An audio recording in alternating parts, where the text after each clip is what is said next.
नमस्कार साथियों, स्वागत है आप लोगों का आपके अपने यूट्यूब चैनल टी एग्जाम्स पे। बिहार शिक्षक भर्ती 4.0 की तैयारी करने वाले साथियों के लिए ये क्लास इंपॉर्टेंट होने वाली है, क्योंकि हम लेकर आए हैं आपके लिए प्रैक्टिस सेशन। आज जो प्रैक्टिस सेट है पहला होगा, और ये जो इम्पोर्टेंट बुक हैं इसका नाम है डॉक्टर अरिजीत कुमार सिंह की ये प्रैक्टिस सेट की बुक है। ठीक है, तो इसमें एनसीईआरटी और एससीईआरटी के जो संबंधित प्रश्न बनते हैं वो इसमें दिए गए हैं, तो इम्पोर्टेंट बुक है। तो इस वजह से हम लोग आपके लिए ये क्लास लेकर आए हैं। तो आज की ये जो क्लास है, जीएस के सारे क्वेश्चन इसमें कवर किए जाएंगे। इसके अलावा मैथ और रीजनिंग की एक अलग से क्लास आएगी। ठीक है, और बाकी हिंदी और इंग्लिश की भी एक अलग से आएगी। तो चलिए स्टार्ट करते हैं आज की इस वीडियो को। जी हाँ, आप हमारे चैनल पे अगर नए विजिट किए हैं तो चैनल को सब्सक्राइब करके आप हमें सपोर्ट कर सकते हैं। वीडियो पसंद आए तो वीडियो को लाइक और शेयर करें। आपको ऐसी ही वीडियो हमारे चैनल पे मिलती रहेगी। प्रैक्टिस सेट के क्वेश्चंस जो हैं आते रहेंगे, वीडियो से जुड़ जाइए। और टोटल जो प्रैक्टिस सेट हैं 20 होने वाले हैं। ठीक है, तो चलिए स्टार्ट करते हैं आज की अपनी इस क्लास को। आज हम इस वीडियो में जीएस के सारे क्वेश्चंस को कवर करने वाले हैं। तो चलिए स्टार्ट करते हैं। पहला क्वेश्चन है, निम्नलिखित में से कौन सा एक जानवर सारनाथ स्तंभ में उल्लेखित नहीं है। सारनाथ स्तंभ की बात कर रहा है क्वेश्चन में, तो कौन सा जानवर जो है उल्लेखित नहीं है सारनाथ स्तंभ में। तो पहला ऑप्शन है सांड, हिरण। आगे देखते हैं, हाथी या उपरोक्त में से एक से अधिक या उपरोक्त में से कोई नहीं। तो इसका राइट आंसर क्या होने वाला है। तो साथियों, अगर हाथी की बात करें तो हाथी सारनाथ स्तंभ में उल्लेखित है। ठीक है, तो ये तो हमारा आंसर नहीं होगा। इसके अलावा जो ऑप्शन है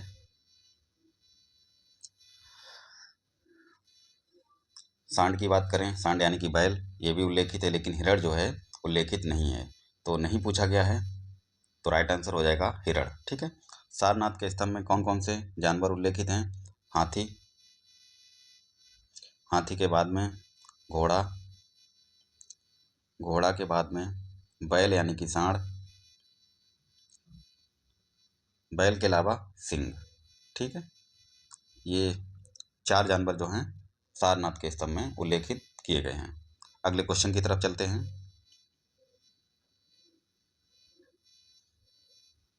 अगला क्वेश्चन है हमारा, भारतीय रिजर्व बैंक के पहले भारतीय गवर्नर कौन थे। भारतीय यानी कि आरबीआई के प्रथम गवर्नर की बात कर रहा है। तो आरबीआई के प्रथम भारतीय गवर्नर की बात करें तो कौन थे। सीडी देशमुख, नाना भाई पालकीवाला, बेनेगल रामा राव, उपरोक्त में से एक से अधिक या उपरोक्त में से कोई नहीं। तो भारतीय गवर्नर की अगर बात करें तो सीडी देशमुख थे प्रथम भारतीय गवर्नर। अगर भारतीय ना पूछा जाता, पूछता क्वेश्चन में भारतीय रिजर्व बैंक के पहले गवर्नर कौन थे, तो राइट आंसर हमारा क्या होता, सर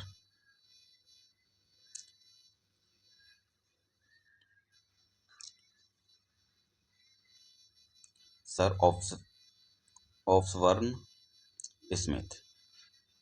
ठीक है, ये पहले गवर्नर थे। अगर भारतीय पूछे तो सीडी देशमुख।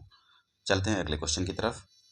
अगला क्वेश्चन है हमारा, निम्नलिखित में से कौन सा पहला बैंक है जिसने भारत में एटीएम की शुरुआत की। तो प्रथम भारत में एटीएम की शुरुआत करने वाली बैंक कौन सी है।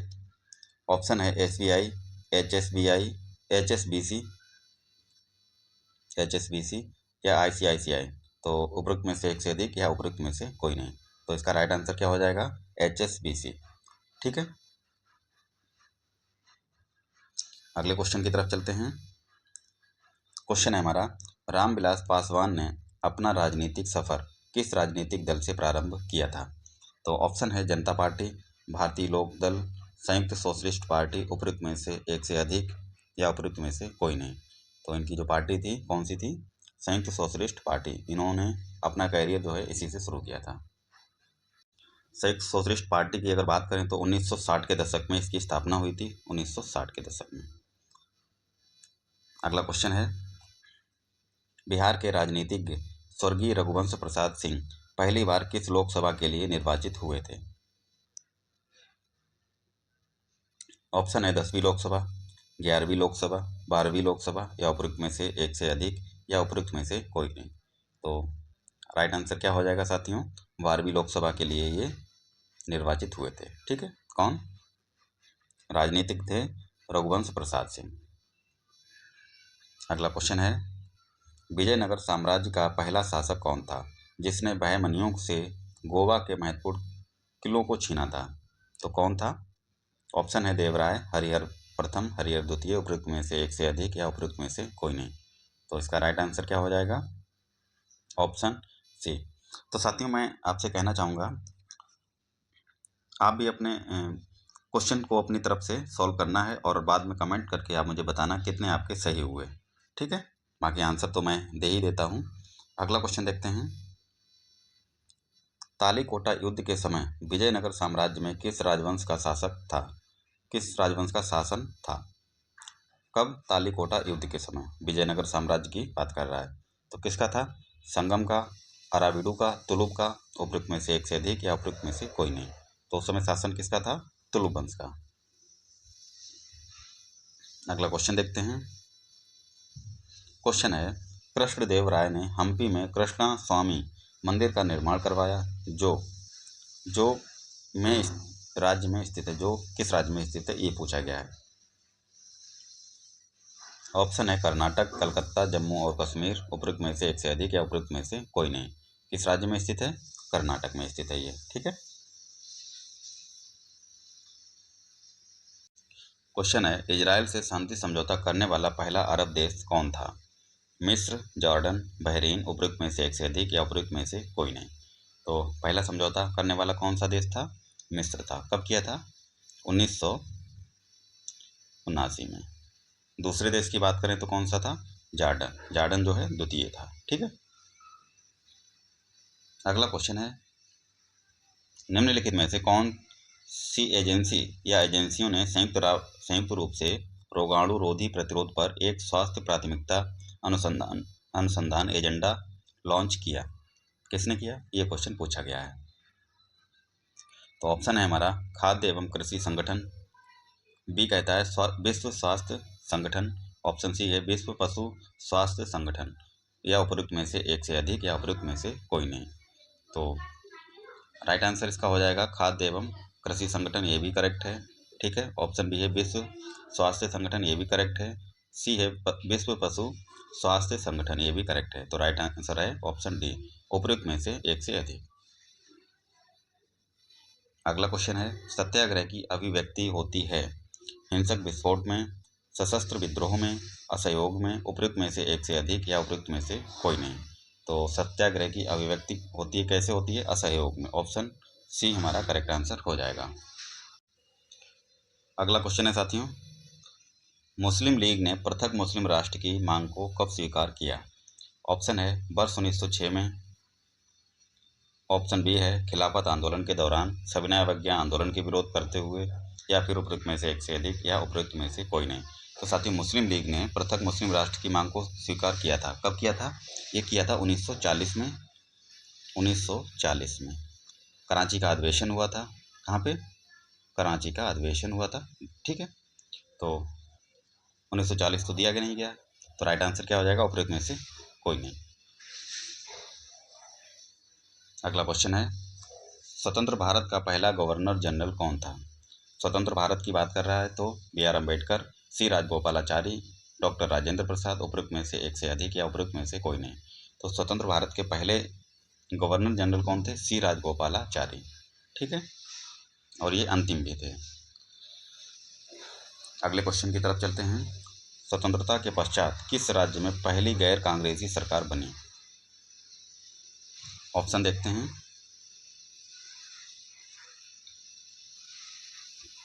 तो पंजाब में, बिहार में, महाराष्ट्र में, उपयुक्त में से एक से अधिक या उपयुक्त में से कोई नहीं। राइट आंसर हो जाएगा ऑप्शन ई, उपयुक्त में से कोई नहीं। जी हाँ साथियों, केरल में बनी थी। कब? 1957 में। ठीक है, किसकी बनी थी? सीपीआई की सरकार, सीपीआई की। ठीक है,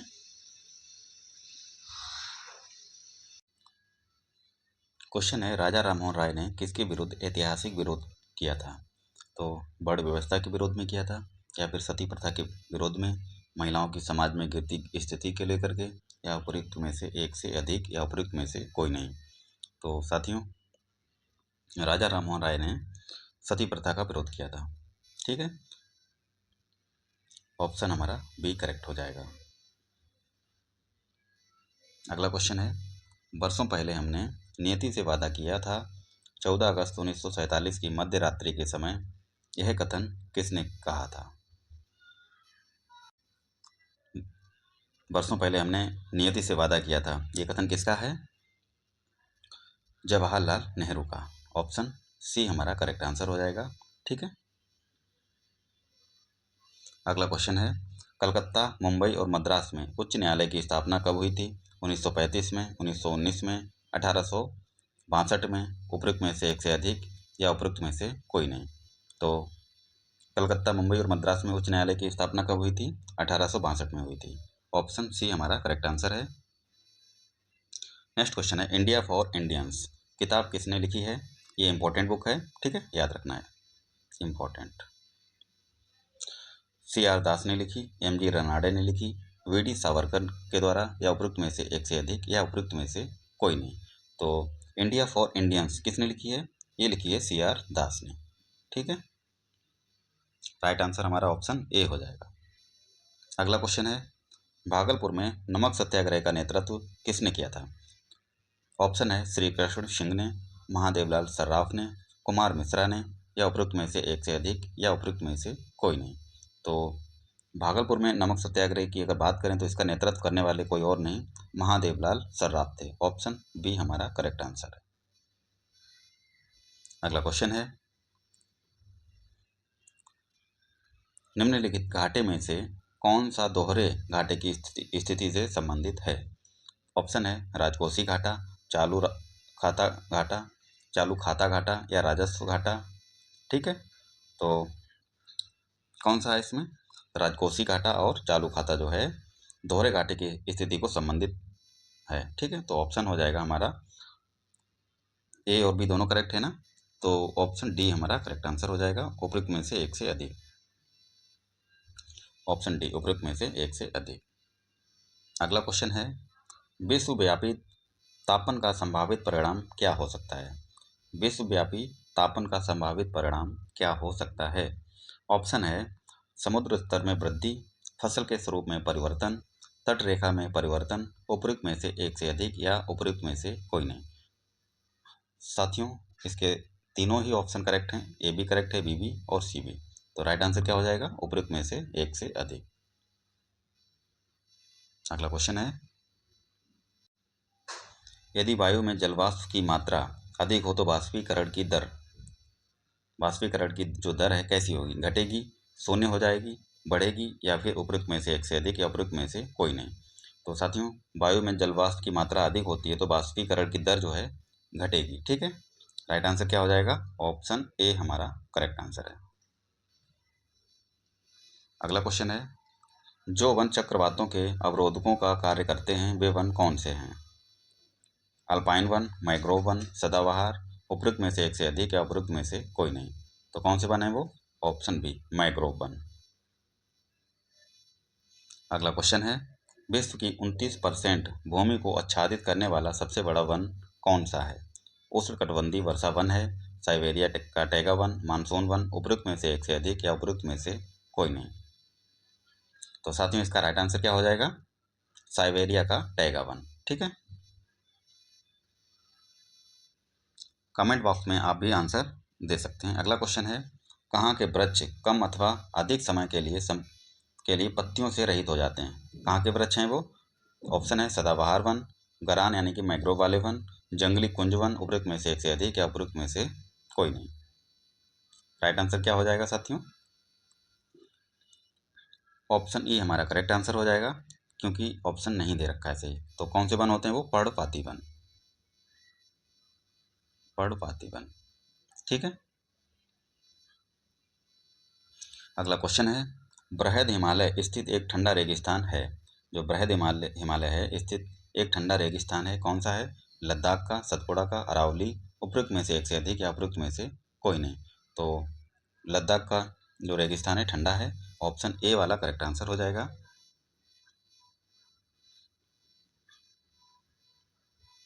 अगला क्वेश्चन है, नागा, खासी और गारो की पहाड़ियाँ स्थित हैं। नागा, खासी और गारो की पहाड़ियाँ कहाँ पे अवस्थित हैं? ऑप्शन देखते हैं। पूर्वांचल पर्वतमाला में, जास्कर पर्वतमाला में, काराकोरम पर्वतमाला में, उपरोक्त में से एक से अधिक या उपरोक्त में से कोई नहीं। तो इसका राइट आंसर क्या हो जाएगा? ऑप्शन ए हमारा करेक्ट आंसर। ठीक है। नेक्स्ट क्वेश्चन है, निम्नलिखित में से भारत में सबसे शुष्क क्षेत्र कौन सा है? तेलंगाना का क्षेत्र, मारवाड़ का, विदर्भ का, उपरोक्त में से एक से अधिक या उपरोक्त में से कोई नहीं। तो मारवाड़ का क्षेत्र जो है सबसे शुष्क क्षेत्र है। राइट आंसर क्या हो जाएगा? Option B. अगला क्वेश्चन है साथियों, अराकानयोमा प्रसार उस हिमालय का है जो स्थित है, कहाँ स्थित है? बलूचिस्तान में, म्यांमार में, नेपाल में, उपरोक्त में से एक से अधिक या उपरोक्त में से कोई नहीं। तो अराकानयोमा कहाँ पे स्थित है? म्यांमार में। ठीक है। राइट आंसर ऑप्शन बी हमारा हो जाएगा। अगला क्वेश्चन है, डेबरीगढ़ वन्यजीव अभ्यारण्य के बारे में निम्नलिखित में से कौन सा सही है?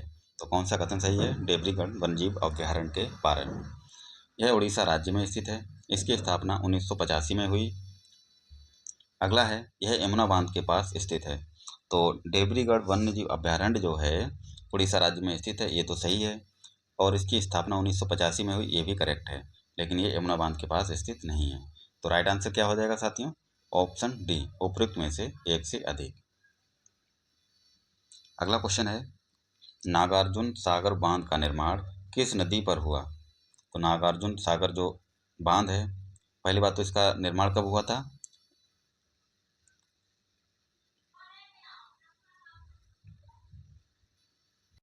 1955, 1955 से 67 के बीच। ठीक है। तो किस नदी पर है ये कृष्णा नदी पर है।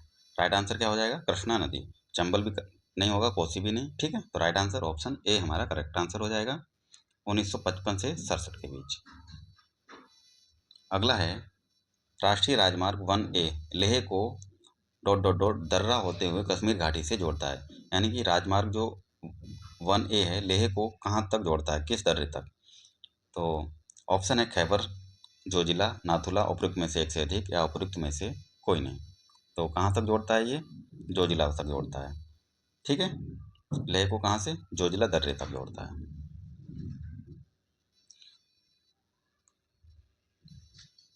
जोजिला। ठीक है। जोजिला होते हुए कश्मीर घाटी से जोड़ता है। अगला क्वेश्चन देखते हैं, छोटा नागपुर पठार क्षेत्र में देखे जाने वाला पैट्स यानी कि धब्बा क्या है? लेटराइट निक्षेप है, बंद है, अयोग्य अयोग्य भूमि है, उपयुक्त में से एक से अधिक या उपयुक्त में से कोई नहीं। तो क्या होता है ये? लेटराइट निक्षेप होता है। अगला क्वेश्चन देखते हैं,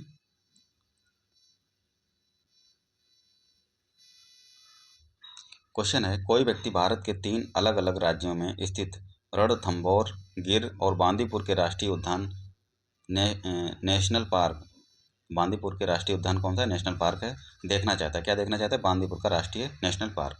इस संबंध में उसे निम्नलिखित में से किस राज्य से जाने की आवश्यकता नहीं है? तो गुजरात, मध्य प्रदेश, राजस्थान, उपरोक्त में से एक से अधिक या उपरोक्त में से कोई नहीं। तो कहाँ से जाने की आवश्यकता नहीं है? मध्य प्रदेश से। ठीक है। राइट आंसर क्या हो जाएगा? मध्य प्रदेश। अगला क्वेश्चन है, सूची 1 का सूची 2 से मिलान करना है। ठीक है। इधर पक्षी विहार या नेशनल पार्क दे रखे हैं और सूची 2 में क्या दे रखा है, कहाँ पे स्थित है। तो बांदीपुर नेशनल पार्क जो है कहाँ पे स्थित है?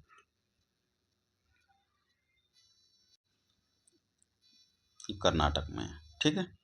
कर्नाटक हो जाएगा। गिर नेशनल पार्क कहाँ पे स्थित है? ये गुजरात में स्थित है। और अगर मानस की बात करें तो ये कहाँ पे है?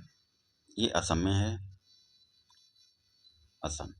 रोहला नेशनल पार्क कहाँ पे स्थित है? ये हिमाचल प्रदेश में। तो ऑप्शन क्या क्या दे रखा है? ऑप्शन हो जाएगा ए का 4, बी का 1 और सी का 2। तो ऑप्शन सी हमारा करेक्ट हो जाएगा। ठीक है। अगला क्वेश्चन है, पूर्ण प्रतिस्पर्धा की स्थिति में किसी फॉर्म की संतुलन अवस्था निर्धारित होगी जब सीमांत राजस्व जो है अधिक होगा औसत लागत से। ऑप्शन बी है सीमांत राजस्व अधिक होगा औसत राजस्व से। सीमांत राजस्व अधिक हो सीमांत लागत से, या उपरोक्त में से एक से अधिक, या उपरोक्त में से कोई नहीं। तो राइट आंसर क्या हो जाएगा? ऑप्शन सी, सीमांत राजस्व अधिक होगा सीमांत लागत से। ठीक है, अगला क्वेश्चन देखते हैं। नियंत्रित मुद्रास्फीति की मध्यस्थता है जिसे कहा जाता है प्रत्ययस्फीति, मुद्रास्फीति जनित मंदी, अति मुद्रास्फीति, उपरोक्त में से एक से अधिक, या उपरोक्त में से कोई नहीं। नियंत्रित मुद्रास्फीति की मध्यस्थता है, तो ऑप्शन ए हमारा करेक्ट हो जाएगा। प्रत्ययस्फीति को कहा जाता है। ठीक है,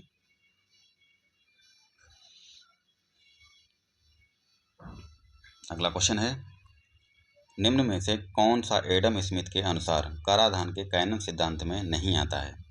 तो कौन सा सिद्धांत नहीं आता है? निश्चितता का कैनन सिद्धांत ये आता है। साधारणता का कैनन सिद्धांत ये नहीं आता है। ठीक है, अगला है सुविधा का कैनन सिद्धांत, ये भी आता है। उपरोक्त में से एक से अधिक, या उपरोक्त में से कोई नहीं।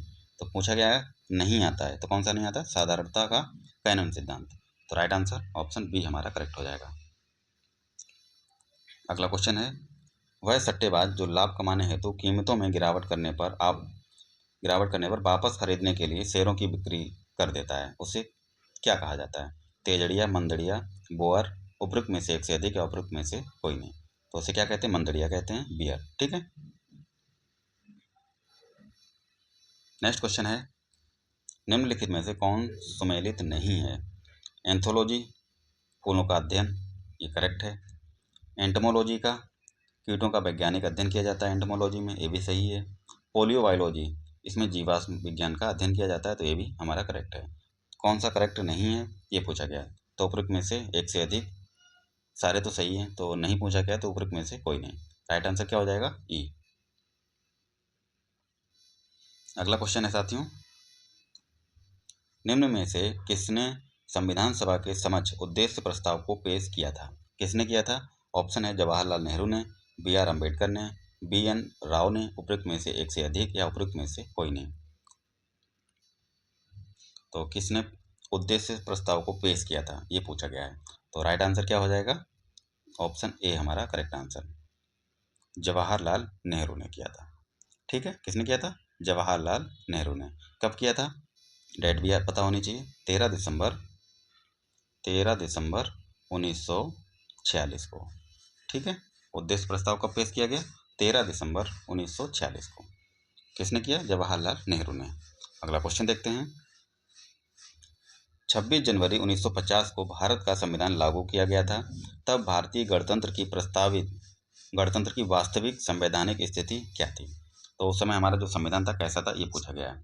ऑप्शन है ए है एक लोकतांत्रिक गणराज्य था, एक संपूर्ण प्रभुत्व संपन्न लोकतांत्रिक गणराज्य।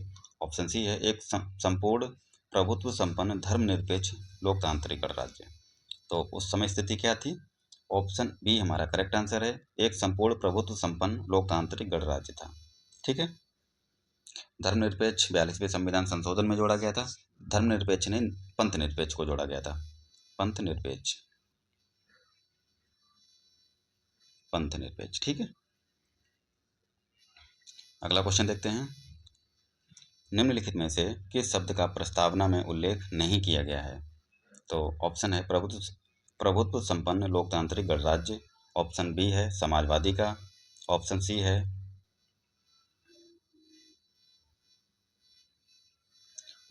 है धर्मनिरपेक्ष। ये धर्मनिरपेक्ष लिखा है, लेकिन एग्जैक्ट वर्ड जो है क्या है? पंथ निरपेक्ष। ठीक है, उपरोक्त में से एक से अधिक, या उपरोक्त में से कोई नहीं। तो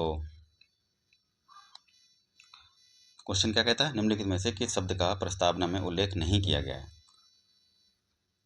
तो राइट आंसर क्या हो जाएगा इसका हमारा? ऑप्शन ई करेक्ट हो जाएगा। ऑप्शन ई, उपरोक्त में से कोई नहीं।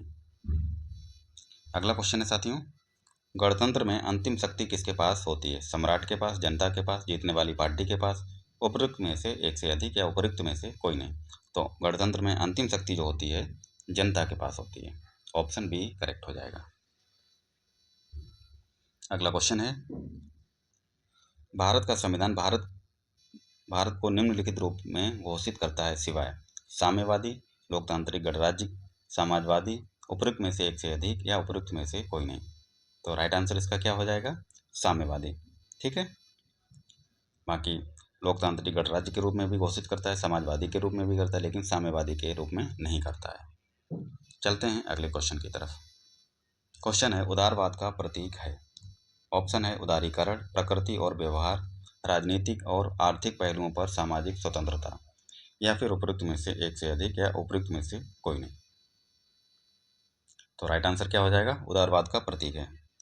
राजनीतिक आर्थिक पहलुओं पर सामाजिक स्वतंत्रता जो है उदारवाद का प्रतीक है।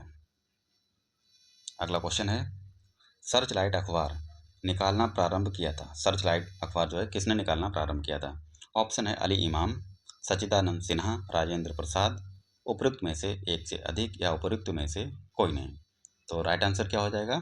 सर्चलाइट किसके द्वारा निकाला गया था? सच्चिदानंद सिन्हा के द्वारा। अगला क्वेश्चन है भारत के संविधान में कितनी अनुसूचियां हैं?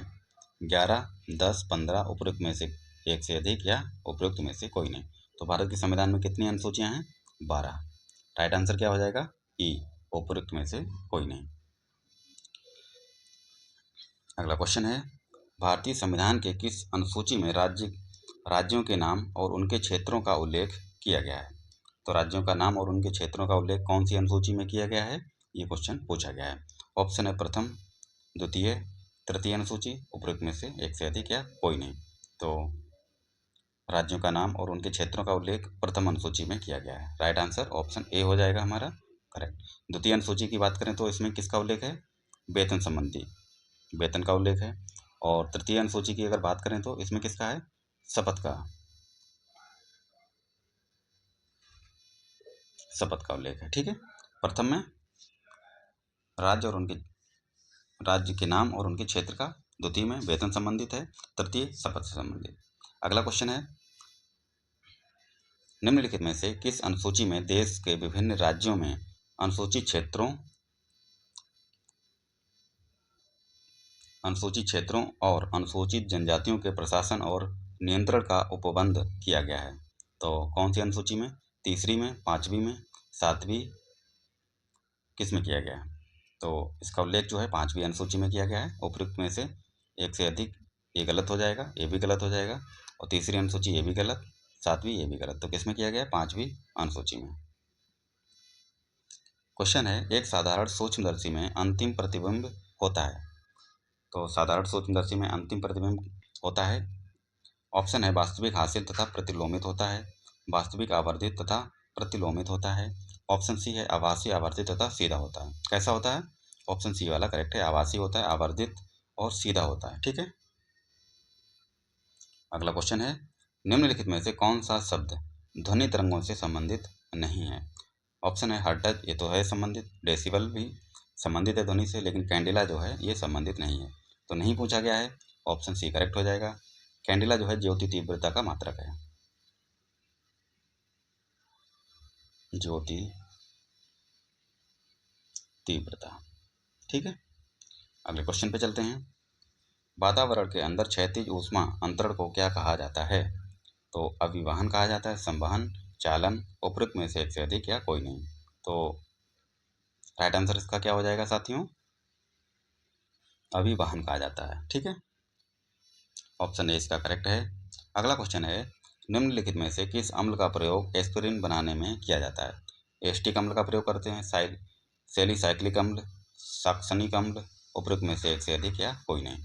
तो एस्पिरिन बनाने के लिए सैलिसाइक्लिक अम्ल का प्रयोग किया जाता है। ठीक है, और इसमें एक मिश्रण मिलाया जाता है एस्टिक क्लोराइड का,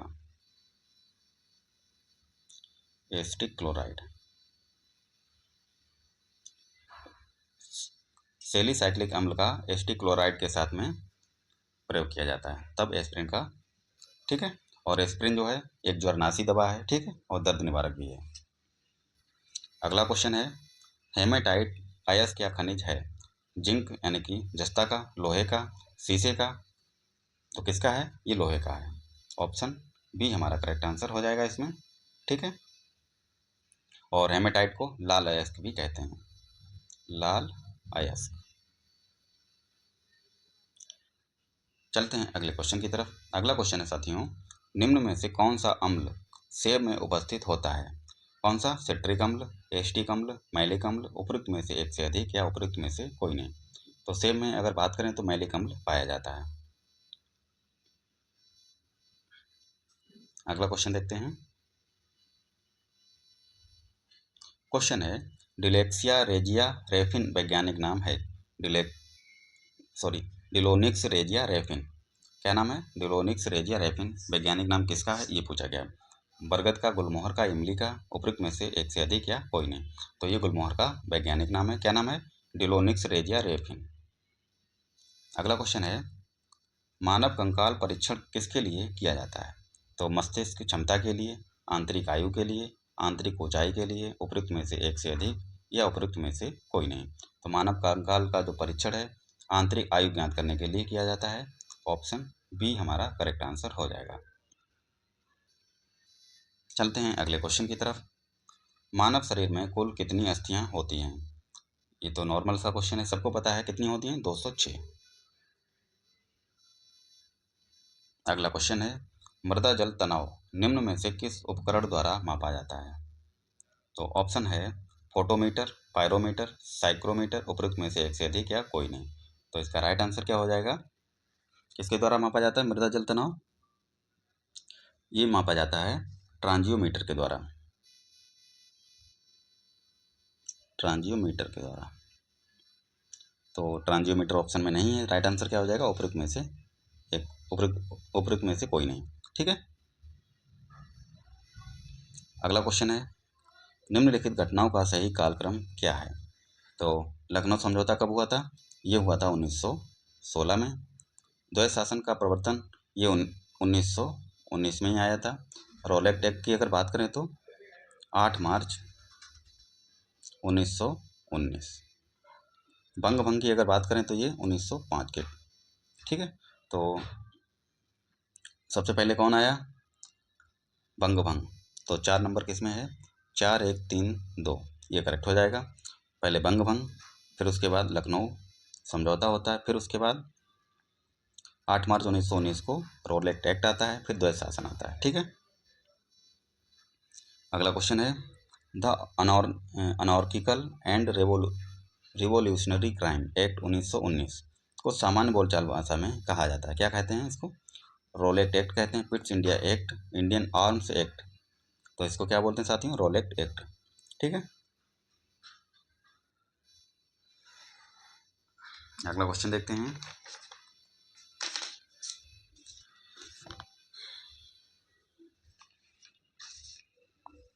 क्वेश्चन है हमारा, अखिल भारतीय राजनीति में गांधी जी का पहला साहसी कदम था, तो कौन सा था? असहयोग आंदोलन, ये कब होता है? 1920 में होता है। रोलेट एक्ट कब आता है? 1919 में आता है। चंपारण सत्याग्रह कब हुआ था? 1917 में हुआ था। तो सबसे पहला साहसी कदम कौन सा था?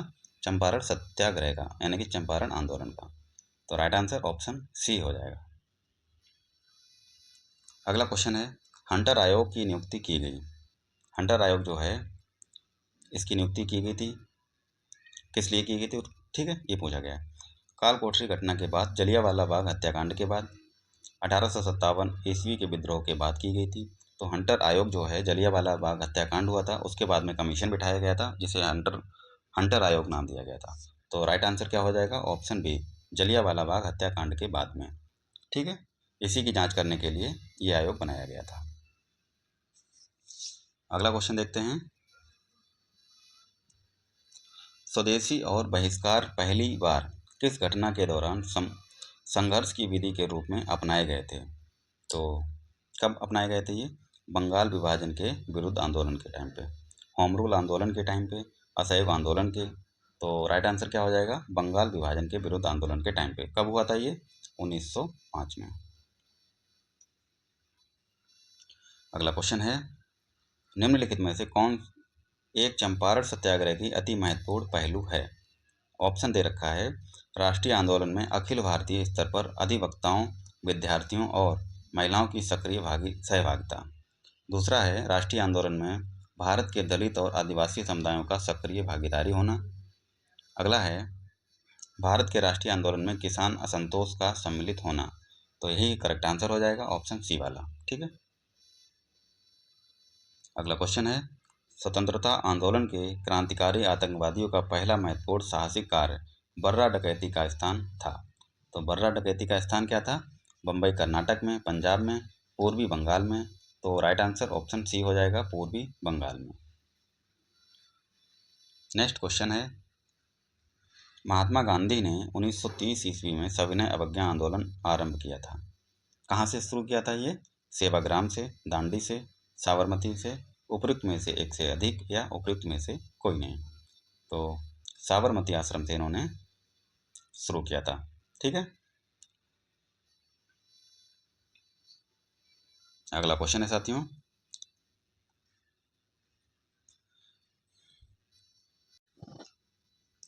क्वेश्चन है 1930-32 ईस्वी की अवधि में भारत और ब्रिटेन के राजनेताओं की लंदन में हुई बैठकों का प्रायः प्रथम, द्वितीय और तृतीय गोलमेज सम्मेलन के रूप में उल्लेख किया जाता है।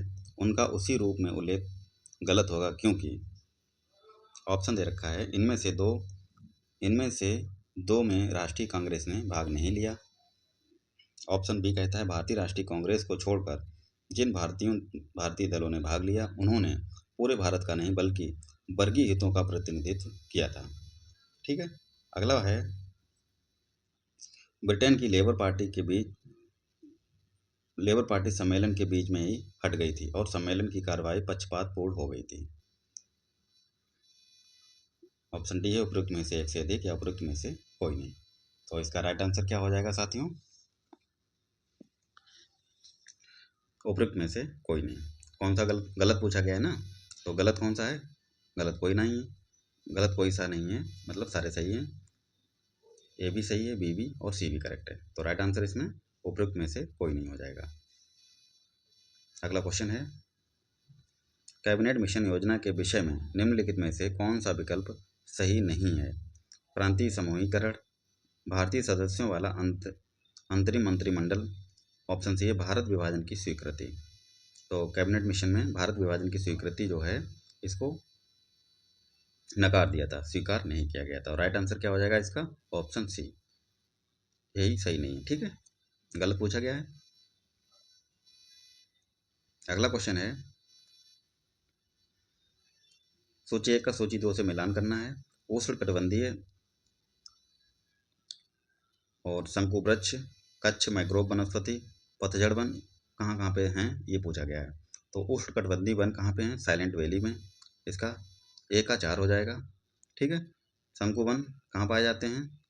शंकु वन की अगर बात करें तो ये हिमाचल, बी का 2 सही है। कच्छ मैंग्रोव ये हो जाएगा सुंदरबन। ठीक है।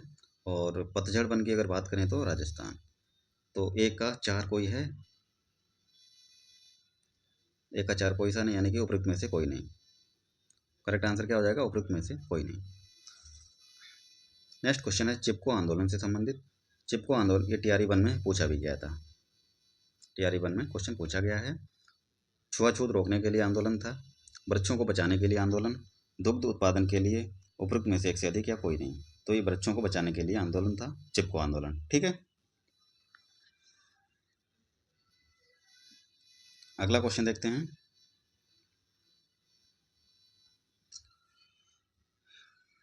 करेरा अभ्यारण्य है। करेरा अभ्यारण्य कहाँ पे है? उत्तर प्रदेश, मध्य प्रदेश, राजस्थान, उपयुक्त में से एक से अधिक या उपयुक्त में से कोई नहीं। तो ये मध्य प्रदेश में है। कहाँ पे? मध्य प्रदेश में।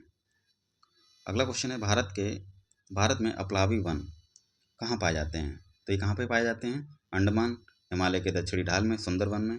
तो ये सुंदरवन में पाए जाते हैं। तो ऑप्शन सी करेक्ट हो जाएगा। अगला क्वेश्चन है इनमें से कौन सा जैव विविधता के लिए बड़ा खतरा है? ऑप्शन है भंगुर परितंत्र जैसे मैंग्रोव और नम भूमि। ऑप्शन बी है हिमालय में अगम्य आवास यानी कि हैबिटेट। ऑप्शन सी कहता है प्राकृतिक आवासों और वनस्पति का विनाश तथा झूम खेती। तो सी वाला करेक्ट हो जाएगा। ठीक है। वनस्पति का अगर विनाश होगा तो खतरा बढ़ जाएगा जैव विविधता के लिए। क्वेश्चन है काजीरंगा किसके लिए जाना जाता है?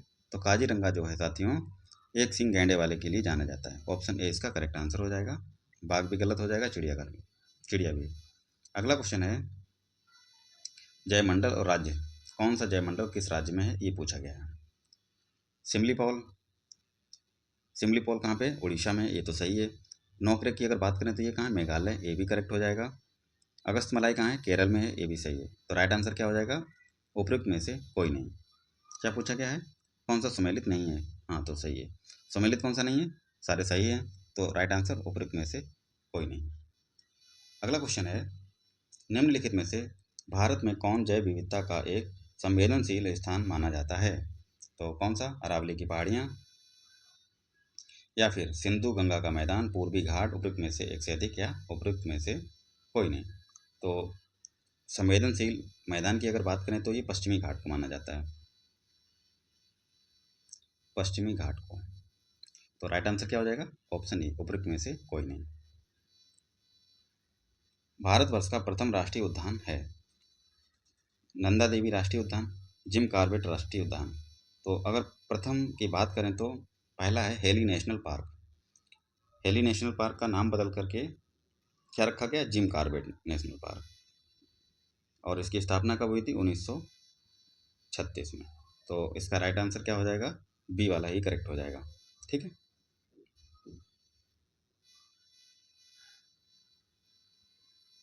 अगला क्वेश्चन है ग्लोबल वार्मिंग की स्थिति वातावरण में किस गैस की गहनता से पैदा होती है।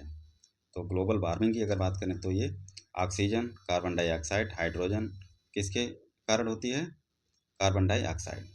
ठीक है। राइट आंसर क्या हो जाएगा, कार्बन डाइऑक्साइड, या क्लोरोफ्लोरोकार्बन भी होता है। अगला क्वेश्चन देखते हैं भैरवगढ़, भैरमगढ़ अभ्यारण्य किस जिले में है। तो ये कहाँ पे है, ऑप्शन है बीजापुर, दंतेवाड़ा, कबीरधाम। तो ये बीजापुर में है। ठीक है, ऑप्शन ए वाला करेक्ट हो जाएगा। बीजापुर कहाँ पे है, छत्तीसगढ़ में। अगर इसकी भैरमगढ़ अभ्यारण्य की स्थापना की बात करें तो कब हुआ था ये, 1983 में। अगला क्वेश्चन है कच्छ वनस्पति का सुंदरवन निम्नलिखित में से किस राज्य में स्थित है। तो कच्छ की अगर बात करें तो कहाँ पे है ये, गुजरात, पश्चिम बंगाल, उड़ीसा। तो ये हो जाएगा आंसर हमारा ऑप्शन बी, पश्चिम बंगाल। अगला है भारत में जैव विविधता अधिनियम किस वर्ष पारित हुआ। जैव विविधता अधिनियम की अगर बात करें तो ये कब पारित हुआ, 2000 में, 2002 या 2010 में। तो ये पारित हुआ था 2002 में। ठीक है, राइट आंसर क्या हो जाएगा, ऑप्शन बी। अगला क्वेश्चन है निम्नलिखित में से किस राज्य में वनों का वर्गीकरण अर्ध उष्णकटिबंधीय के रूप में किया जाता है। तो ऑप्शन है केरल, केरल, मध्य प्रदेश, तमिलनाडु, उपयुक्त में से एक से अधिक, या कोई नहीं।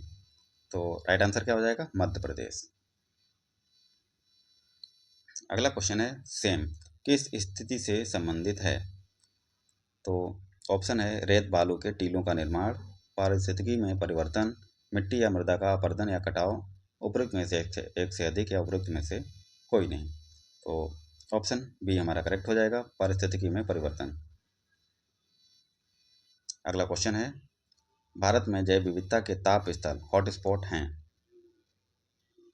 पश्चिमी हिमालय व पूर्वी घाट में, पश्चिमी हिमालय व सुंदरवन में। अगला ऑप्शन देखते हैं हॉटस्पॉट की बात कर रहा है तो पूर्वी हिमालय व पश्चिमी घाट में, ये पिछले क्वेश्चन में हम बता चुके हैं आपको। तो राइट आंसर क्या हो जाएगा, ऑप्शन सी, पश्चिमी घाट व पूर्वी हिमालय में। अगला क्वेश्चन है बक्सा बांध, बक्सा बाघ परियोजना भारत के किस राज्य में स्थित है। तो ऑप्शन है मध्य प्रदेश, राजस्थान, गुजरात, उपयुक्त में से एक से अधिक, या उपयुक्त में से कोई नहीं। बक्सा बाग परियोजना साथियों ये वेस्ट बंगाल में है। कहाँ पे, वेस्ट बंगाल में। स्थापना की अगर बात करें तो 1983 में, स्थापना की बात करें तो 1983, वेस्ट बंगाल। कौन सी परियोजना, बक्सा बाग परियोजना। तो उपयुक्त में से एक से अधिक, सॉरी उपयुक्त में से कोई नहीं। राइट आंसर क्या होगा, ऑप्शन ई। अगला है अभ्यारण्य यानी सेंचुरी एक सींग वाले राइनो के लिए जाना जाता है, काजीरंगा, गिर, रणथंभौर, या उपयुक्त में से एक से अधिक, या उपयुक्त में से कोई नहीं। तो एक सींग वाले के लिए काजीरंगा हो गया, ऑप्शन ए हमारा करेक्ट आंसर। ठीक है, काजीरंगा कहाँ पे है, असम में है, असम में। अगला क्वेश्चन है निम्नलिखित में से कौन सी भारत में बाघ संरक्षित परियोजना नहीं है? तो दुधवा, चिल्का, कान्हा। तो साथियों चिल्का जो है एक झील है, ठीक है। दुधवा नेशनल पार्क ये भी सही है, कान्हा भी, लेकिन ऑप्शन बी वाला सही नहीं है। चिल्का जो है एक झील है, ठीक है। कहाँ पे है ये चिल्का झील? उड़ीसा में। ऑप्शन बी हमारा करेक्ट आंसर हो जाएगा। नहीं पूछा गया है ना, ठीक है। अगला क्वेश्चन देखते हैं। भारत में पारिस्थितिकी असंतुलन का निम्नलिखित में से कौन सा प्रमुख कारण है? वनोन्मूलन, मरुस्थलीकरण, बाढ़ एवं अकाल, उपरोक्त में से एक से अधिक या उपरोक्त में से कोई नहीं। तो पारिस्थितिकी असंतुलन का कारण जो है वनों का उन्मूलन। राइट आंसर क्या हो जाएगा? Option A. तो साथियों ये थे आज के इम्पोर्टेंट क्वेश्चन, ठीक है। मिलते हैं अगली नई वीडियो पे। अगली जो क्लास आपको बहुत ही जल्द देखने को मिलेगी मैथ्स के और रीजनिंग की एक साथ में, math plus reasoning, math plus reasoning, ठीक है। मैथ और रीजनिंग की एक साथ एक क्लास आएगी आपके लिए। बाकी ये जीएस का जो क्लास है आपको डेली बेसिस पे मिलता रहेगा। चैनल से जुड़ जाइए और सारे इम्पोर्टेंट प्रैक्टिस सेट जो हैं आपके सामने प्रस्तुत होते रहेंगे। तो वीडियो को पूरा देखने के लिए आपका दिन बहुत बहुत धन्यवाद। आपका दिन शुभ हो। मिलते हैं अगली नई वीडियो पे। तब तक के लिए आप पढ़ते रहिए, मुस्कुराते रहिए और अपनी तैयारी को आगे बढ़ाते रहिए।